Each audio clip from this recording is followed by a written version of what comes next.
Hello. Hi, Bert. How are you? Fine. How are you today? Good. Thank you so much for taking the time out of your day to join me this afternoon. It's my pleasure. Glad we could do it. Yes. So, unfortunately, I haven't had the chance to meet you yet. So, just a quick introduction on who I am and why we're doing this. My name is Samantha. I work at the Cape and Islands Workforce Board. I've been here for just about a year now. I'm the STEM coordinator here, helping with our youth programs, switching everything over to a virtual platforms, assisting in event coordination and things of that nature. But we decided on starting this new mini interview initiative for our students who, since everything is now virtual, usually we would be in the schools and doing mock interviews and providing them with, career specific skills and how to be career readiness and things of that nature. So this is our way of providing that same opportunity to the students, but virtually. So I'm very happy to take the opportunity to get to learn more about you and your career path and how you got there. So, I know you're currently Director of Community Engagement. Can you tell me a bit about that position and how you got there? Sure. Well, first, let me say thank you for doing this. I think it's Yeah, a very exciting program. With the various hats that I wear, we work with STEM a lot, and I think it's important to have an idea for students to understand what possibilities and opportunities there are here on the Cape. There's a perception that there's nothing here, and so younger people tend to want to leave. But there's young folks. There's something here for you. yes, definitely. I am the Director of Community Engagement for the Cape Cod Blue Economy Project at the Cape Cod Chamber of Commerce. And I've been doing this now, oh God, it's close to 6 years. It's hard to believe. Awesome. It's gone by in a flash. So Yeah. back in 2014, the Cape Cod Chamber decided to have a new initiative around, excuse me, around the blue economy, which Mhm. is, what is the blue economy? Well, it's everything here that's related to the water. So everything from aquaculture to commercial fishing, marine science, marine technology, transportation, pleasure boating, tourism is related to the blue economy. So basically, any kind of industry that touches the water is the blue economy. And our one of the key points of our philosophy is that a healthy environment equals a healthy economy. So, we're really pushing for things that are sustainable. We're not pushing for things like oil and gas drilling off the coast of Massachusetts and whatnot, just to be clear. Yeah. So, so that's what we're doing. So for the first couple of years, we're getting our feet under us, getting our sea legs, so to speak, and we did a study of all the blue economy areas, industries here in the region, and that was a really eye-opening process. And there's a report on our website at bluecapecod.org Oh, where you great. can read about this. It's a lot of dry information, no pun intended, but there is some good data there, and it does kind of frame what the blue economy is and what's Mhm. here. And then the second thing we ask, okay, what can we do to have more of this here? How can we sustain more of this? And we realized that building a regional identity of having a sense of pride and place of who we are was really important. So we made building a regional identity around the blue economy part of our mission, as well as the economic development side, which is more about workforce development, helping entrepreneurs, etc. Yeah. So one of the big projects that we've been working on now for the past at least 2 years is something called Expedition Blue, and we're putting waypoints, physical waypoints at blue economy destinations around the Cape Cod region. So from Provincetown to Bourne, on Nantucket, on Martha's Vineyard. So hopefully by the end of the spring, you're going to be able to go to Hyannis Harbor, and you're going to see a couple of 8 by 8 foot cubes. There's going to be an 8 foot panel. There's going to be some posts, and these are all going to be viewpoints to have a front porch view, so to speak, of the blue economy in that particular area. Yeah. Stories about that, and then there's going to be a QR code you can scan to get more information about what's happening there, and also what's in the general region around that. So it's pretty cool. We've got That's amazing. 33 installations going in 10 towns throughout the region. So that's been a big focus of what we're doing. But we're also looking at how we can, find some federal funding to help entrepreneurs get new businesses started here.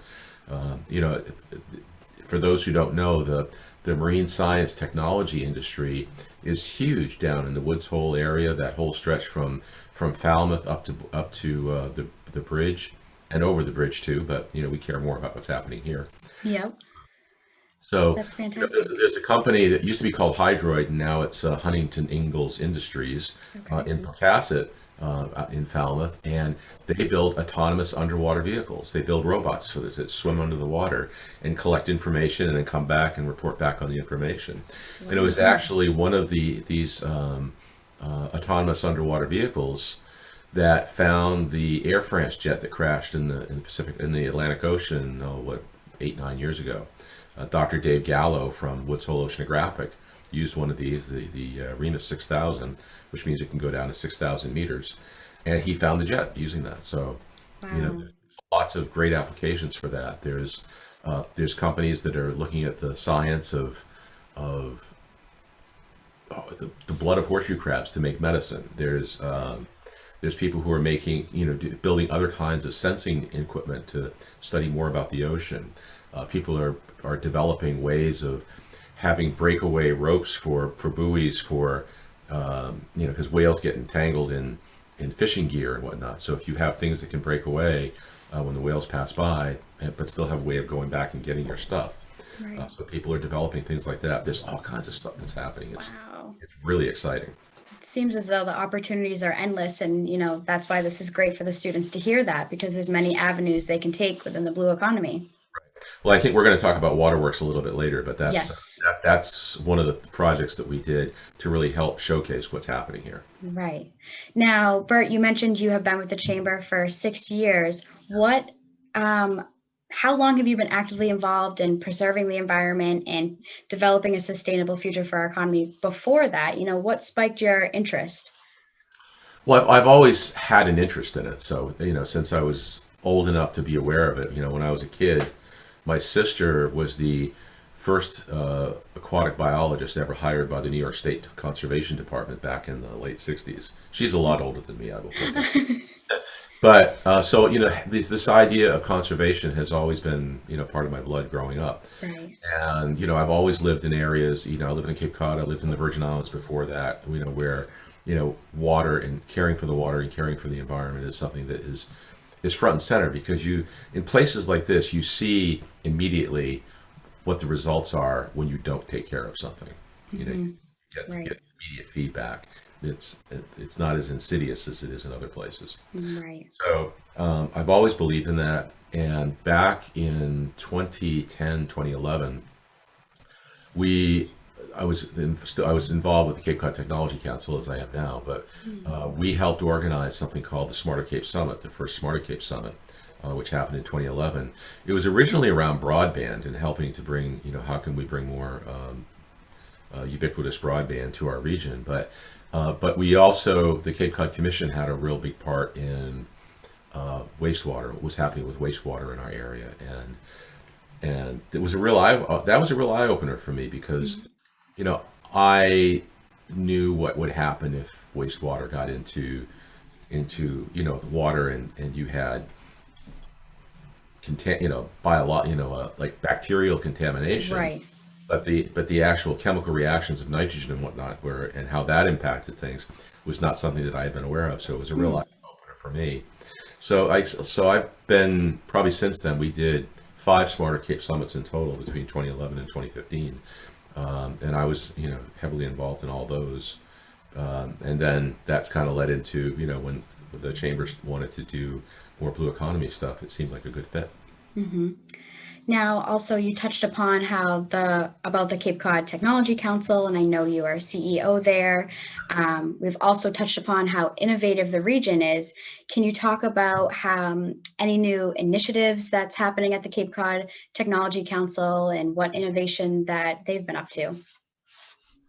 So the Tech Council, to be clear, I mean, we were an organization very much like the chamber. I won't say that we're the technology chamber of commerce, but we are a group of leaders in technology, entrepreneurship, education, and policy. So we try and help entrepreneurs who are getting started with technology.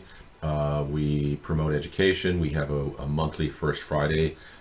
Used to be a breakfast series, now it's virtual, where we have a technology speaker come in. In fact, we've had people on digital inclusion.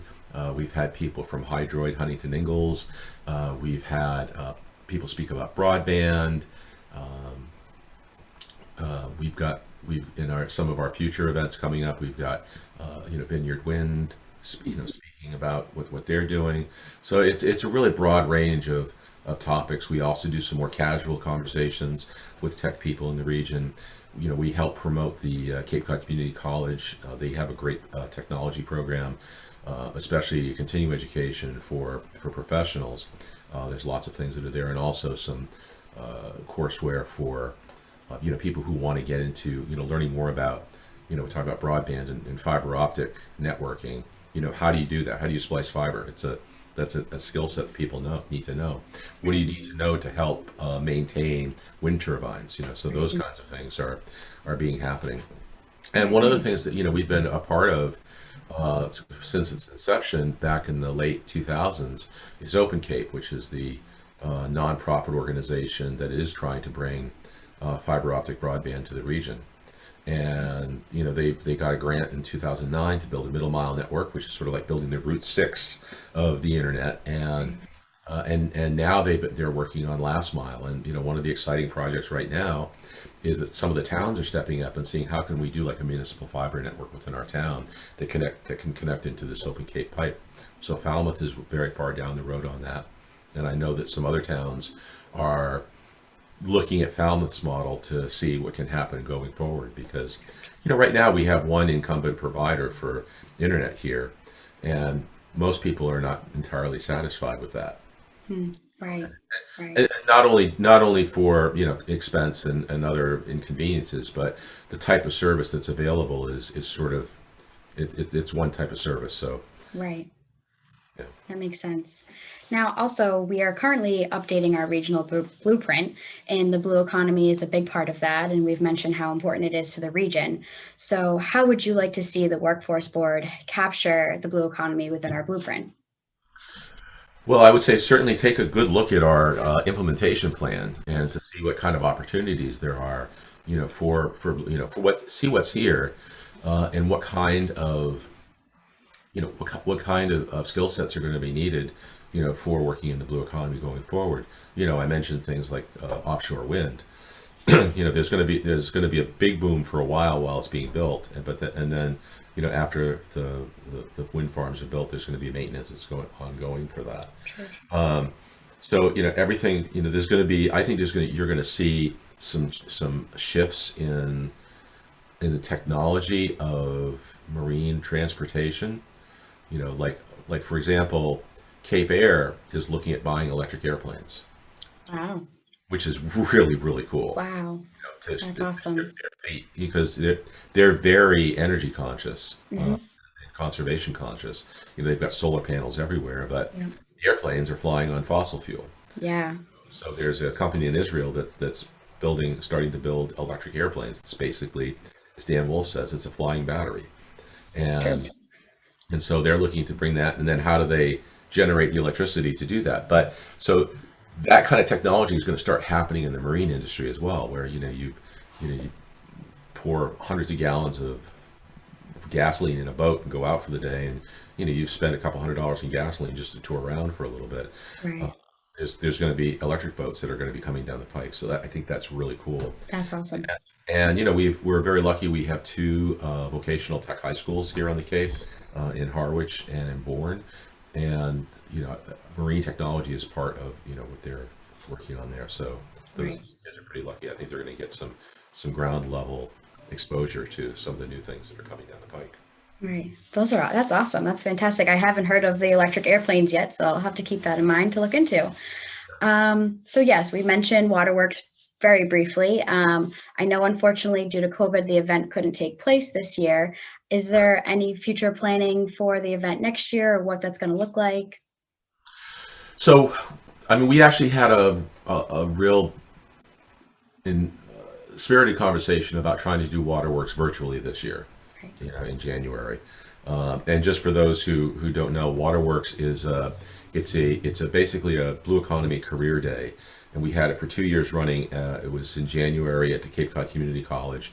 We brought in around 300 juniors and seniors in high school from around the region, and we had about 50 blue economy employers set up around the campus. And so kids walked around, young adults, I should say, walked around and, met with these various blue economy employers, everybody from people from Woods Hole Oceanographic, the Coast Guard, the Cape Cod Fish Alliance, people in marine construction, people in marine science and research, the aquaculture, SPAT was there, the Wellfleet organization that does the Oyster Fest.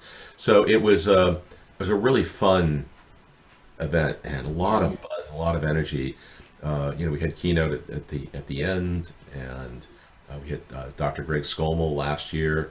The year before, we had Admiral McDonald from the Mass Maritime Academy. Yeah. So it was, and the kids really ate it up. Which some of the teachers that were there said it's unusual to see older kids of this age, be this engaged in something for this period of time. So we must have been doing something right. So we're definitely trying to figure out how we can do something in January of next year. Like everybody, we're kind of waiting to see, how things shake out with the pandemic. Right, right. Yeah, I have never been able to attend the event before in the past, but I know just when talking with Kara that it's a very important event to all the students. So I know they'll be looking forward to it next year. I hope so. Yeah. So, how has your current position taken a virtual transition? Are you working from home? Are you attending meetings virtually?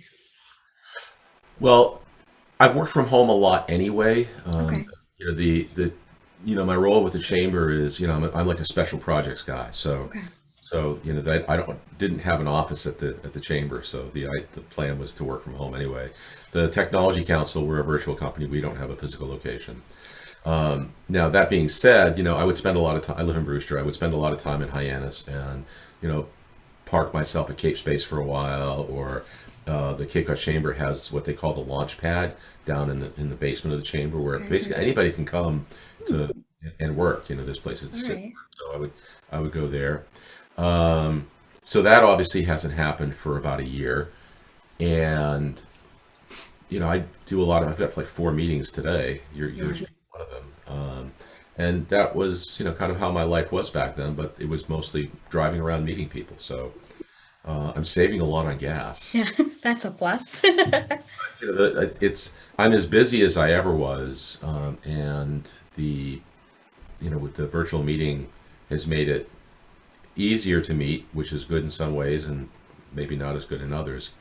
But honestly, I would say 90% of the meetings I'm doing virtually now, I would rather continue doing virtually because, there's not the transportation, the driving in between meetings. I find they tend to be a little bit more concise. I guess I do miss the social aspect of meetings, Mhm. miss the whole social aspect of life at the moment. So Right. I know. I agree because I feel as though you also have increased participation because more people can join because you're not getting in the car and hitting exactly. traffic We do but we do an infrastructure committee meeting once a month for the Technology Council, and that would typically have 8 to 12 people showing up. And now with going virtual, we're like 15, 20, 25. that's awesome. That's awesome. Now, do you do anything in your free time to curb the stress that the pandemic has brought on to all of us, or how That's right. do you unwind, relax? Well, I do play music, so I play some music to help unwind. Yes.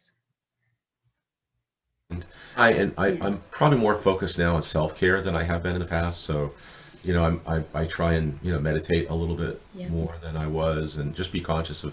I know that if I exercise, I feel better. Um, I'm a wimp.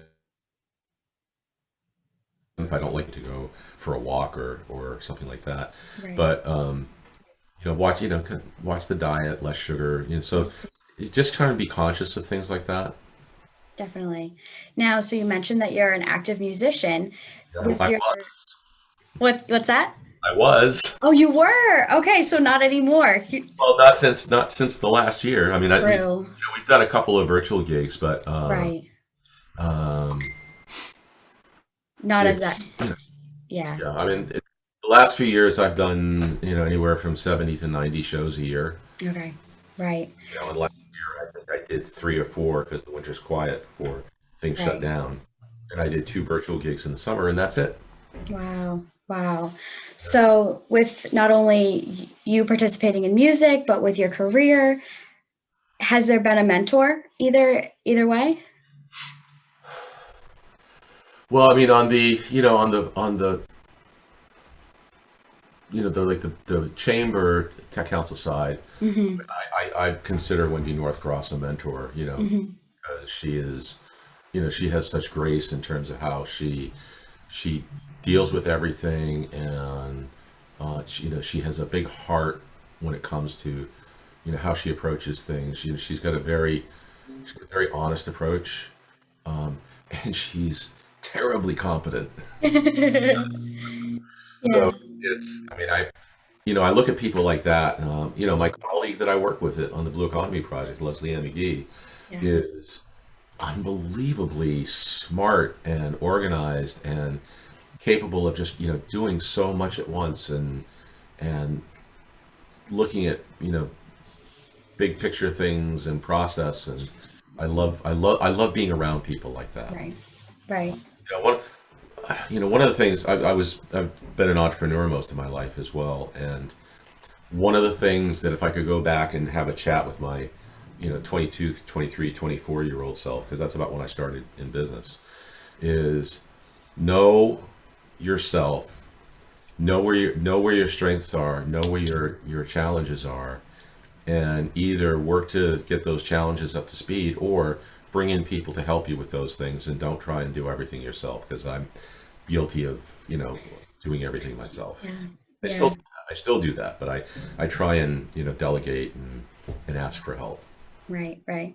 I think that support's even more important nowadays too, you know. Music on the music front, I've had some really wonderful guitar teachers that I've worked with over the years, Awesome. but I've never had a mentor on the business of music, which I think, again, 20, 30, 40 years ago would have been, could have changed things in a different way. Right. So, Right. so again, kind of going to, what are the things you don't know? I mean, that's one of the classic things with entrepreneurs, and being a musician is sort of being an entrepreneur, is that you go into something because you have a passion and a skill set around something. Let's say, because I was in food business early on. I had a little restaurant when I was young. I mean, little. Yeah. And but so I knew about food. I was it was like cooking vegetarian food. I knew all about that. I could tell you everything about why you should eat this, that, and Wow. the other thing. But managing staff, managing payroll, fixing the equipment that broke down, scheduling, all those things I had to learn. And some of those things I learned better than others, and other things, you know I would have greatly benefited from a bookkeeper. Right. Right. Right. Almost like you learn as you go, kind of. I mean, Course, right. The, always, you know, s- self-assess and be aware of what you don't know. yeah, that's great advice. Now, also, I know you mentioned how you used to work from home even before the pandemic for the chamber. So we used to have students that interned at the chamber. Did you get to intern any of them or? I worked with some of them. I mean, Awesome. I wasn't necessarily directly responsible. Okay. Um, there were some students that I interacted with there, and Sounds, they were great. yeah.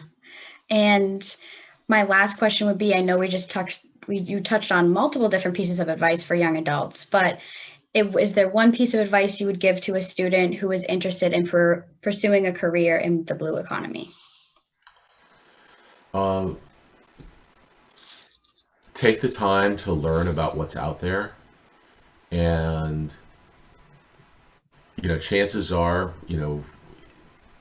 whatever your passion is, like if you like mechanics and things like that, there's a place for you in the blue economy here for that. If you like science, obviously there's some great opportunities, whether it's bioscience, if you like the Center for Coastal Studies up in Provincetown, obviously Hui and MBL do a lot of bioscience, but also there's there's the more engineering side of things, building building autonomous underwater robots and stuff like that. So Right. there's all kinds of things. You like software development, all those AUVs run on software. That's how they work. So depending on what your passions are, there's going to be an opportunity to find something here.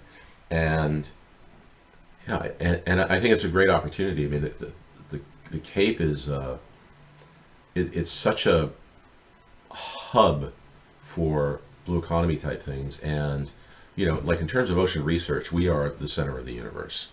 Right. You know, Right. Scripps in California may disagree with us, but Yeah. there we are the marine robotic capital of the world. Right. Right. That's great advice. Well, that wraps up our mini interview, Bert. I want to thank you again for taking the time to meet with me. I know that the guidance and insight you've given to the students are going to be a very helpful resource to them. So I appreciate it. I hope so. I Always, appreciate it. always happy to answer a question. Thanks so much, Bert. I'm glad we could connect, and hopefully we'll talk soon. Sounds good. Thanks, Samantha. Thanks for all the good work you all do. Yes, enjoy the rest of your day. Bye bye. Bye-bye.